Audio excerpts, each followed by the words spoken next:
Penawarannya gimana itu? Ya mau nggak kerja di luar negeri. Nah itulah ditawarkan mau nggak kerja di luar negeri. Nah kita tanya kerjanya apa di sana? Jadi penjaga resto katanya. Baru pertama kali kerja seperti ini. Setelah dikasih waktu 1 bulan, jadi di minggu pertama kita sudah memahami cara kinerjanya untuk di judol, ya kan? Tetapi kita belum ada omset sama sekali.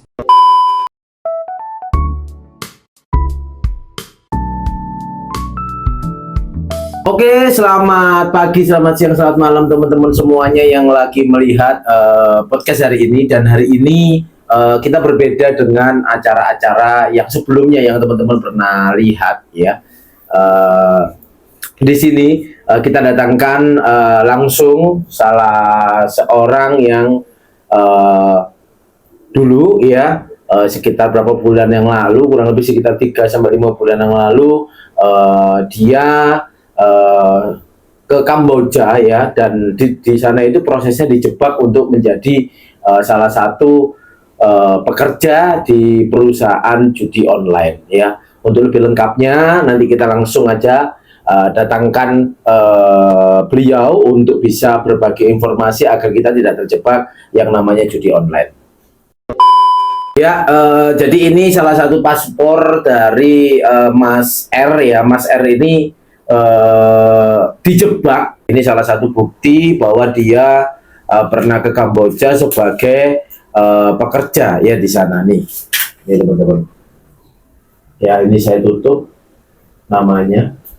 Ya, di kelihatan nggak? Nah, ini bukti dia pernah bekerja di daerah Kamboja. Tadi ini paspornya saya pegang dan saya tunjukkan tadi di video sebelumnya di teman-teman semuanya bahwa Mas R ini berapa bulan yang lalu, Mas? Sekitar Pas waktu SEA Games ya, waktu SEA Games di Kamboja itu saya ulangi lagi, dia akhirnya alhamdulillah puji Tuhannya dia sudah bisa kembali di Indonesia dengan beberapa problematika. Bagaimana cerita lengkapnya kita langsung saja berhubungan dengan Mas R ya. Nanti dia akan bercerita banyak. Mungkin teman-teman kalau mau tanya-tanya lebih lengkapnya lagi nanti akan dibuatkan video-video kecil, silakan komentar di bawah ini. Gimana Mas R? Ceritanya kok bisa sampean waktu itu kok ke itu ya, ke negara yang indikasinya rata-rata judi online, perusahaan besar judi online di negara Kamboja. Gimana ceritanya, Mas? ya jadi awalnya sebelumnya aku kerja di Indonesia. Nah di Indonesia tuh kerjaan kan masih masih amburadul lah, belum fokus di satu kerjaan. Jadi keluarga ya yang menawarkan. Ya, Penawarannya gimana itu? ya mau nggak kerja di luar negeri gitu. Apalagi asal sampean kan dari sebuah kota, sebuah desa yang biasanya rata-rata di orang itu menjadi TKI kan, Mas? Iya betul. Terus gimana, Mas? Nah itulah ditawarkan mau nggak kerja di luar negeri. Nah kita tanya kerjanya apa di sana? Jadi penjaga resto katanya. Jadi waiters gitu ya berarti? Semacam waiters. Nah terus ya udah nggak apa-apa. Akhirnya sana minjemin uang untuk bikin paspor. Berarti minjemin uang untuk bikin paspor yang saya pegang ini ya? Ya, terus nah setelah itu berjalan kurang lebih selama 2 bulan dari penawaran sampai kita berangkat. Jadi persiapannya untuk paspor dan lain-lain. Nah setelah itu kita berangkat waktu itu dari Batam.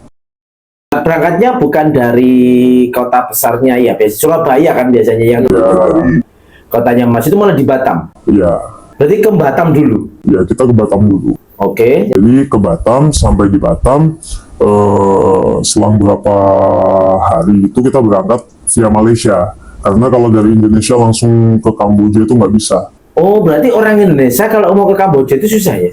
Sangat susah, bisanya cuman kalau internasional yang bisa langsung ke Kamboja itu kalau nggak salah cuman 2 bandara di Bali sama Soekarno-Hatta. Oh, berarti kebanyakan kan banyak yang sudah ditangkap teman-teman ya. Orang-orang yang yang pekerja Indonesia yang dibawa ke Kamboja itu berarti rata-rata dia ke Malaysia dulu ya? Kemungkinan besar kalau nggak ke Malaysia, ke Singapura. Beberapa negara sih, karena dari teman-temanku juga ada yang via Malaysia, ada yang via Singapura, ada yang via Vietnam.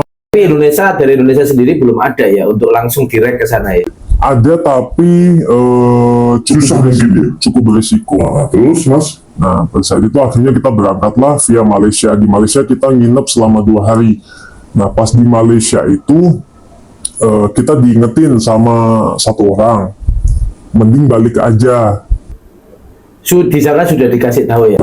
Di Malaysia mending balik aja. Cuman karena kita orang kampung yang mungkin sebuah kebanggaan bisa keluar negeri ya, akhirnya kita lanjut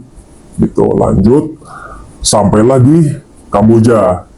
Sampai di Kamboja itu perasaan kita udah mulai aneh ya, mulai dari turun dari pesawat kita itu udah beda sama yang lain, sama maksudnya orang-orang yang sepesawat sama kita.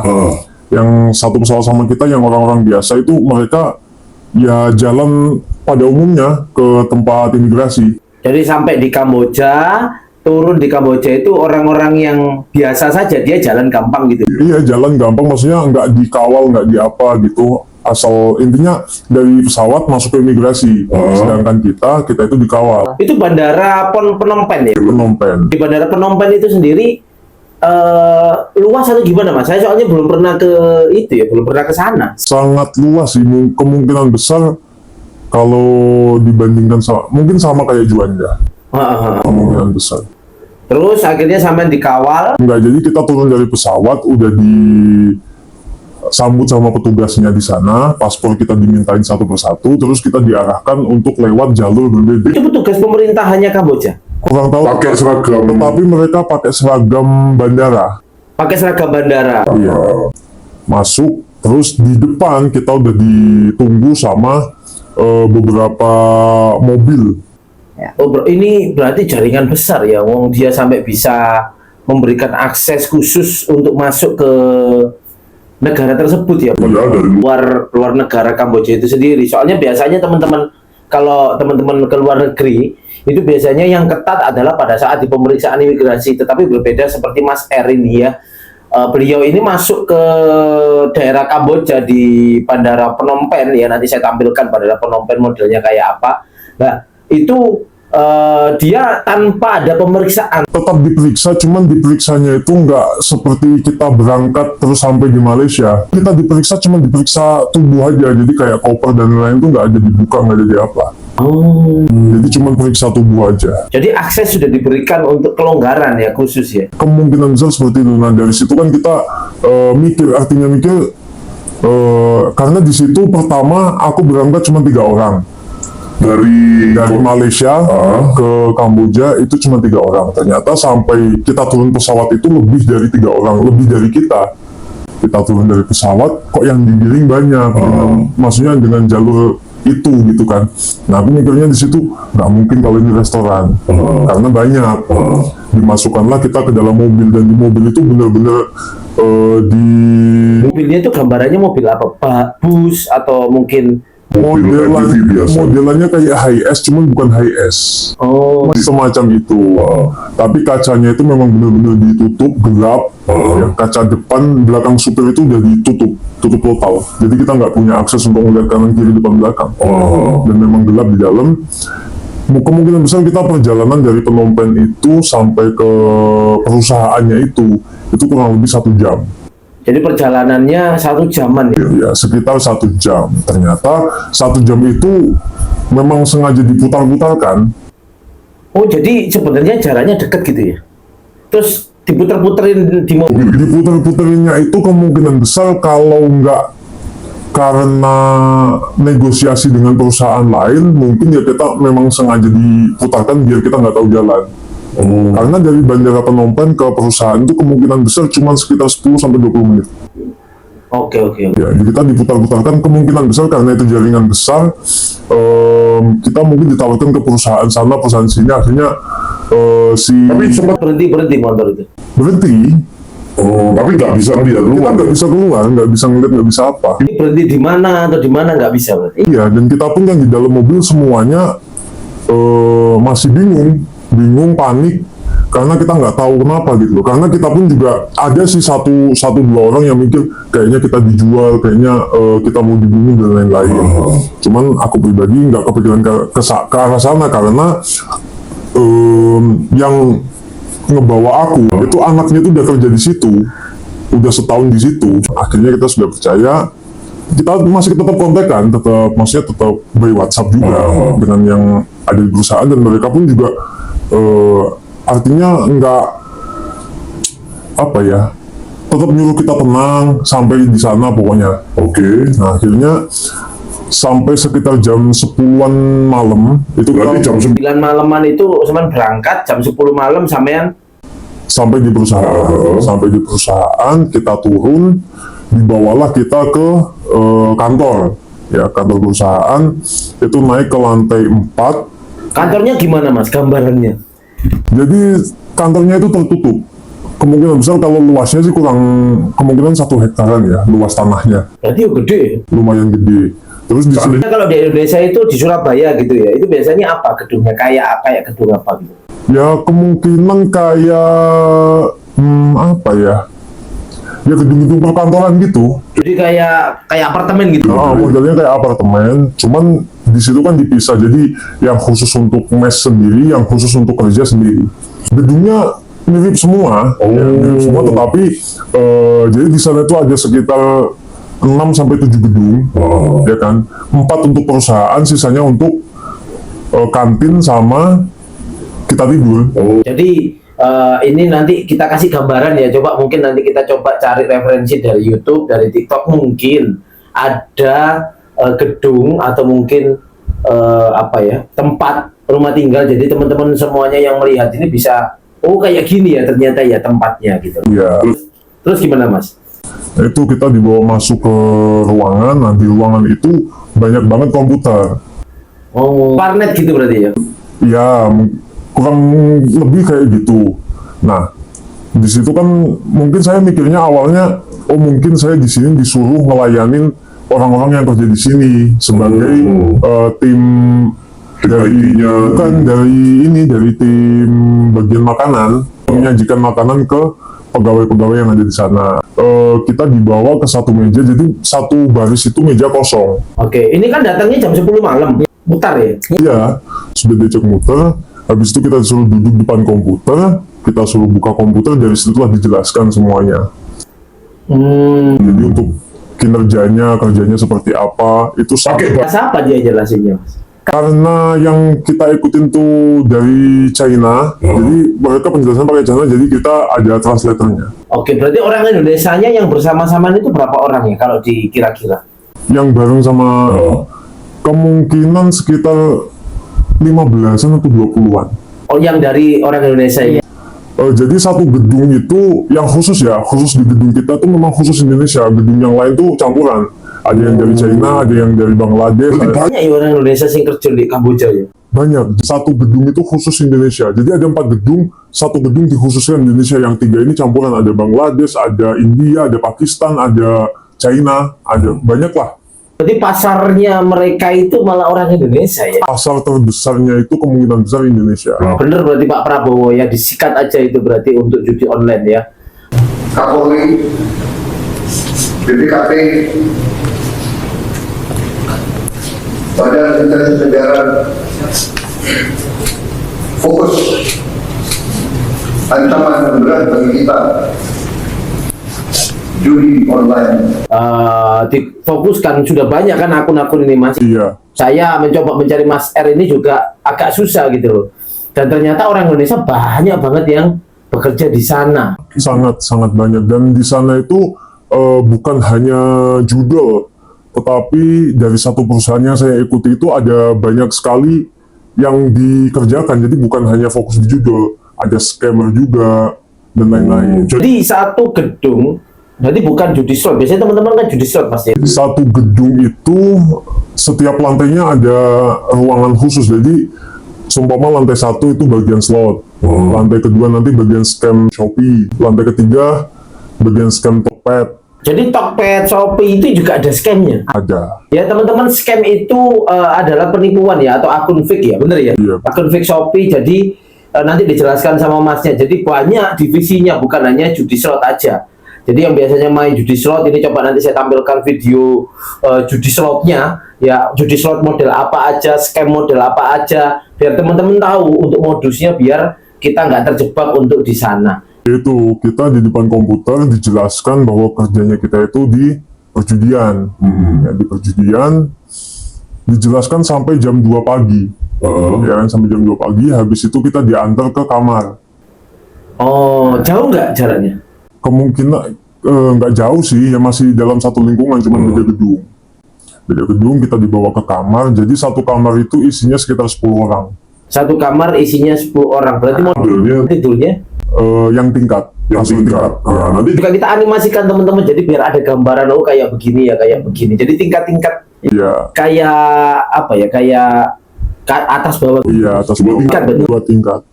Ya, jadi satu ruangan itu diisi 10 orang. Ya, setelah itu kita mandi, beberes, kita diingetin sama translatornya bahwa besok jam 6 sudah wajib bangun karena jam 7 kita sudah mulai kerja. Oke, itu selesainya pada saat kan jam 9 tadi dari bandara, di lokasi jam 10. Setelah itu masnya diajak keliling, dijelaskan itu sampai di kamar jam berapa, Mas? Jam 2 pagi. Jadi selesai jam 2 pagi, Jam 2 pagi. sudah posisi di kamar sama. Ya, mungkin kita diingetinnya malah setengah 3 karena kan kita masih beberes, mandi dulu dan lain-lain. Kemungkinan misalnya jam setengah 3 atau jam 3 itu kita dikasih tahu suruh istirahat, jam 6 wajib bangun karena jam 7 kita sudah mulai kerja. Berarti nggak ada istirahatnya ya? Istirahat cuma 3 jam itu ya? Kita nggak ada yang istirahat, dalam satu kamar itu kita cuman bingung, terus kita ngobrol masalah masing-masing ya, maksudnya saya diajak siapa, terus mereka diajak siapa. Jadi Bisa sharing gitu ya? kita sharing di situ, dan semuanya sama, nggak tahu bahwa kita kerjanya itu seperti ini. Oh, Gitu. Nah, jadi akhirnya kita nggak ada istirahatnya sampai pagi, kita mandi, setelah itu kita berangkat lagi ke kantor, masuk ke ruangan, itu udah mulai kerja. jam 6 pagi, berarti nggak mungkin jam 6 dong, setengah 6, berarti cuma 2 jam ya waktu untuk istirahat ya? Iya, intinya waktu istirahatnya itu sedikit, Terus masuk jam 6 itu, jam 6 dan jam 7 ya? jam 7, Jam 7 dibawa ke, langsung ke kantor. Oke. Kita udah mulai kerja di situ, cuman karena kita yang orang 15 sampai 20-an ini masih belum tahu cara kinerjanya kayak gimana. ya gerung jangkep lah nih bahasa wong ya. Ya, karena posisinya pun kita dari Malaysia ke Kamboja, naik pesawat kan mungkin ada yang pusing, ada yang apa, turun dari pesawat. Itu orang desa ya. Ya, terus belum lagi dimasukkan ke mobil 1 jam gelap-gelapan. Kan ngerti sob lah, sob. Ya, yang bener-bener buat napas pun kayaknya susah karena tasnya gede-gede kan, sendiri-sendiri. Jadi mungkin emang kurang energi juga. Jadi kita belum memahami cara kinerjanya. Nah, setelah itu sorenya, jadi selama 1 hari itu kita sekitar 20-an orang ini nggak kerja. Cuma ngobrol, ya sesekali lah kita kena marah karena ngobrol terlalu kencang, disuruh fokus kerja. Cuma ini kita belum Tapi kerjanya gimana belum tahu. belum tahu. Jadi dibiarin gitu aja. Di ruangan disuruh duduk di depan komputer, terus dipantau sama dia. Dipantau. Nah, sore jam istirahat ya, jam istirahat sore itu kita semuanya dipanggil ke ruangan HRD. Ngono akhirnya ini Enak ya. ambil rokok aneh mas, enak. Nah ini sampean satu. Saya ada bawa rokok, nggak apa-apa ya, tak kasih aja. Sambil merokok, biar ngomongnya biar tambah enak teman-teman semuanya. Jadi kita dibawa ke ruangan HRD, kita berdiri, HRD itu udah pegang setruman, mesin setrum, Karena kejut ini. tempat panjang, itu dari ujung, 3 orang paling ujung udah kena setrum. Lu sih lagi lah. Sik ketangi gurung istirahat, nunggu di komputer bingung ngapain, Ya, jangkep.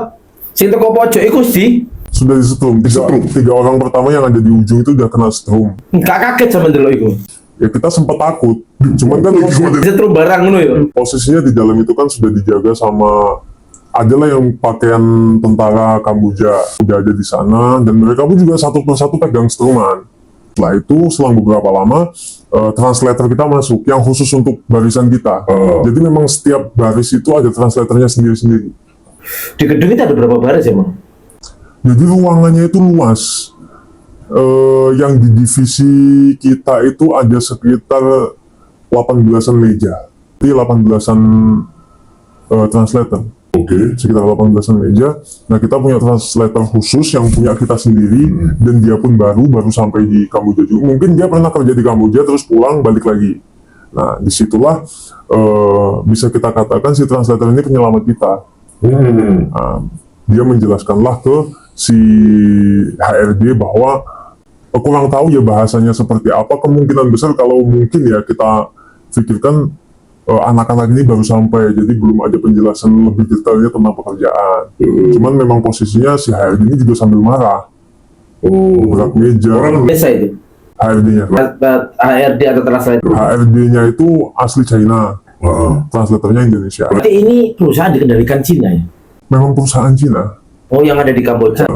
Terus. Nah, yaitu dijelaskanlah sama translatornya bahwa kita mungkin baru sampai dan lain-lain. Akhirnya kita dikasih waktu di bulan pertama untuk training. Oke. Makanya di paspor itu kan ada visa training 1 bulan. Oh, di paspornya itu. Ini ya, nanti Kita spilkan lah teman-teman. Ya, itu kan ada dua permit. Oh, iya. Ada yang 1 bulan. Jadi itu kita dikhususkan. Oh ya, 21 Maret, 20 September.